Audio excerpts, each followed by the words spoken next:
ফরিদপুরে পাট নিয়ে দুশ্চিন্তায় পড়েছেন চাষিরা। পাটের ন্যায্য মূল্য পাচ্ছেন না তারা। এবছর উৎপাদন খরচের চেয়ে কম দামে পাট বিক্রি করতে হচ্ছে, গুনতে হচ্ছে লোকসান। এদিকে ভরা মৌসুমেও হাট বাজারগুলোতে তেমন পাট নেই। কৃষকের উপর খুব নির্যাতন চলতেছে। পাটের যে অবস্থা, যে খরচ, তাতে কৃষকের যে বাজার মূল্য আছে ৩,৩৩৩ টাকা, কিন্তু এই মূল্য থাকলে কৃষক দাপাই পরে মারা যাবে।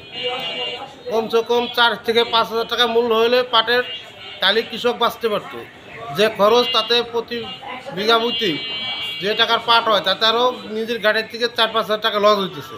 কৃষি সম্প্রসারণ অধিদপ্তর সূত্রে জানা গেছে, এবছর জেলা সদর সহ ৯টি উপজেলায় ৮৬,৫২৪ হেক্টর জমিতে পাটের আবাদ হয়েছে, যার উৎপাদন লক্ষ্যমাত্রা ধরা হয়েছিল ২,১৬,০৬১ মেট্রিক টন।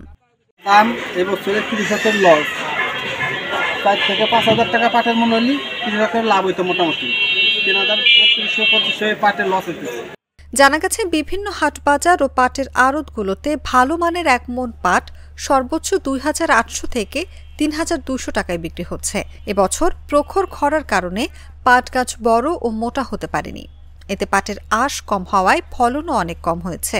এছাড়া সার, বীজ, তেল, কীটনাশক ও মজুরির খরচ বেড়েছে। কিন্তু এই দামে পাট বিক্রি করে লোকসানের মুখে পড়েছেন চাষিরা। এক বিঘা বইতে পাট হয় ২০ মণ, সেই জায়গায় এবার পাট হচ্ছে ১০ মণ, ১২ মণ, উপরে হাইস্ট ১৩ মণ কি ১৪ মণ, এরকম পাট। তাতে আমাদের কৃষক আরও গাড়ি থেকে পয়সা দিয়ে আমাদের খরচ দিতে হয়। ১ কেজি সার ৩০ টাকা,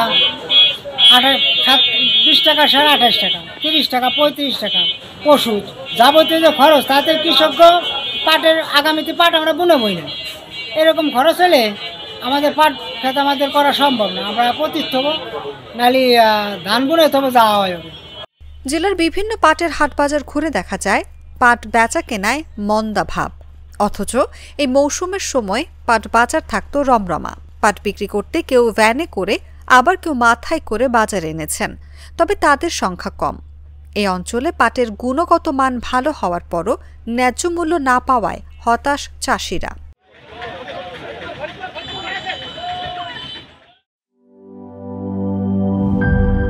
পুচকি পুচকি মশা কামড়ায় করবো আমার ৪টি বাট্টি গোল। মশা মার।